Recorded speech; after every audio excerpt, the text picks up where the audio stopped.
शीर्षक: सुनहरी पंख की यात्रा। भाग 1। गांव और समीर का परिचय।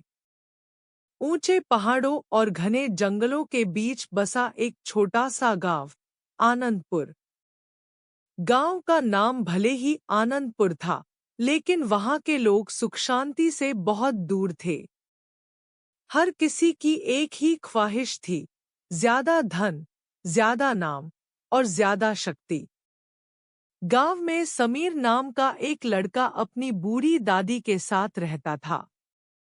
उनकी झोपड़ी साधारण थी, लेकिन उनका जीवन दिलचस्प था। दादी हमेशा समीर को जीवन के छोटे छोटे पाठ सिखाती थी। समीर, दादी अक्सर कहती, दुनिया का सबसे बड़ा धन सोना या चांदी नहीं है, वह है सच्चा ज्ञान और एक शांत मन। समीर ने दादी की बातों को समझने की कोशिश की, लेकिन वह खुद भी एक जवाब की तलाश में था। एक यात्री की कहानी। एक दिन गांव में एक बूढ़ा यात्री आया। वह फटे पुराने कपड़े पहने हुए था, लेकिन उसकी आंखों में एक गहरी चमक थी। गांव वालों ने उसे घेर लिया। एक बच्चा बोला, क्या आप हमें कोई नई कहानी सुनाएंगे? यात्री ने मुस्कुराते हुए कहा, मैं तुम्हें सुनहरी पंख की कहानी सुनाऊंगा। यह पंख वह पा सकता है जो सच्चा ज्ञान और शांति चाहता है। इस पंख के पास वह शक्ति है जो इंसान को समझ और प्रेम से भर देती है, लेकिन इसे पाना आसान नहीं है। पंख दूर, एक ऊंचे पहाड़ की चोटी पर है। वहां तक पहुंचना सिर्फ वही कर सकता है जो अपने दिल की सुनता है। गांव वाले यह सुनकर चकित रह गए। लालच और महत्वाकांक्षा ने उनके मन को जकड़ लिया। मैं पंख लेकर आऊंगा, गांव का सरपंच चिल्लाया। नहीं, मैं जाऊंगा, दूसरे ने कहा। सबने पंख की खोज के लिए तैयारी शुरू कर दी। समीर का निर्णय। समीर ने भी यह कहानी सुनी, लेकिन उसकी दादी ने उसे चेतावनी दी। समीर, सुनहरी पंख का मतलब सिर्फ ज्ञान है। इसे पाने के लिए लालच नहीं, बल्कि सही सोच चाहिए। समीर ने कहा, मैं पंख की तलाश करूंगा, लेकिन मुझे सिर्फ जवाब चाहिए, दादी। असली सुख और शांति कहाँ है?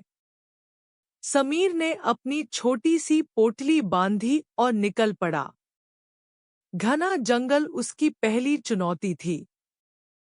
पेड़ इतने ऊंचे थे कि सूरज की रोशनी भी जमीन तक नहीं पहुंच पाती थी। समीर को डर लग रहा था, लेकिन उसने अपनी दादी की सिखाई बात याद की। हर डर एक सबक है। कुछ ही दूर चलने के बाद उसे एक घायल लोमड़ी दिखी। वह दर्द से कराह रही थी। समीर ने अपनी पोटली खोली और उसमें से बचा हुआ खाना लोमड़ी को खिलाया। उसने उसके घाव पर पट्टी बांधी। लोमड़ी धीरे धीरे उठी और अपनी पूंछ हिलाते हुए जंगल में चली गई। अगर मैं इसे नहीं बचाता, तो क्या मैं खुद से खुश रह पाता? समीर ने खुद से कहा। एक बूढ़े ऋषि से मुलाकात। जंगल के बाहर समीर को एक बूढ़ा ऋषि मिला, जो एक नदी के पास ध्यान में बैठा था। बेटा, तुम कहाँ जा रहे हो? ऋषि ने पूछा। मैं सुनहरी पंख की तलाश में हूँ, बाबा। लेकिन मुझे नहीं पता कि मैं सही कर रहा हूँ या नहीं। ऋषि मुस्कुराए। तुम सही कर रहे हो, लेकिन याद रखो, रास्ता ही सबसे बड़ा शिक्षक है। तुम जितना बाहर खोजोगे, उतना भीतर देखना सीखोगे। धैर्य रखना और अपने दिल की सुनना। समीर को यह बात गहराई से समझ में आई। उसने ऋषि को प्रणाम किया और अपनी यात्रा जारी रखी। समीर एक बड़े शहर पहुंचा। वहां उसे एक अमीर व्यापारी मिला, जिसने समीर से कहा, तुम पंख की तलाश में हो, लेकिन देखो, तुम्हें इसकी जरूरत ही नहीं है। यह सोना लो और अपनी जिंदगी बदल लो। समीर ने व्यापारी को देखा और कहा, सोना मेरे जीवन का उद्देश्य नहीं है। अगर यह इतना महत्वपूर्ण होता, तो तुम इतने परेशान क्यों होते? व्यापारी चुप हो गया। समीर ने आगे बढ़ने का निर्णय लिया। घमंड का शहर। समीर एक और बड़े शहर पहुंचा, जहां लोग सिर्फ दिखावा करते थे।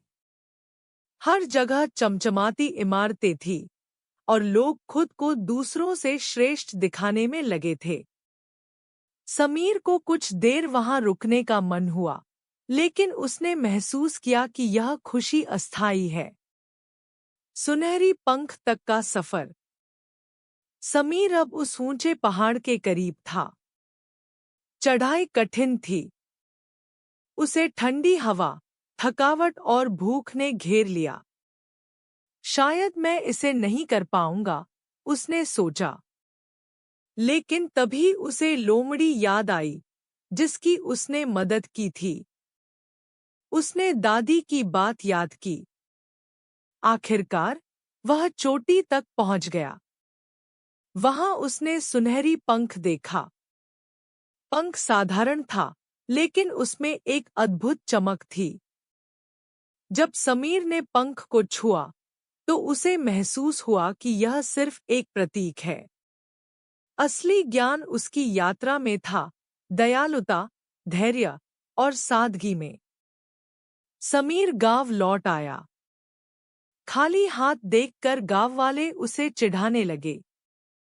पंख लाए बिना क्यों लौट आए?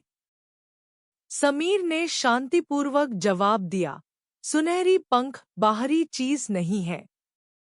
यह एक सबक है। सच्चा सुख हमारे कर्मों और हमारे भीतर के शांति में है। गांव वाले यह समझ गए कि दौलत और शक्ति के पीछे भागने का कोई मतलब नहीं है। धीरे धीरे गांव में बदलाव आने लगा। अंतिम शिक्षा। समीर ने दादी से कहा, आप सही थी। सच्चा ज्ञान हमारे दिल में है। सुनहरी पंख बस हमें यह सिखाने का जरिया था। दादी मुस्कुराईं और कहा, अब तुमने असली पंख पा लिया है, सम। यह कहानी धीरे धीरे सुनाने पर लगभग 1 घंटे में पूरी की जा सकती है, और इसके हर हिस्से में एक महत्वपूर्ण संदेश छिपा है।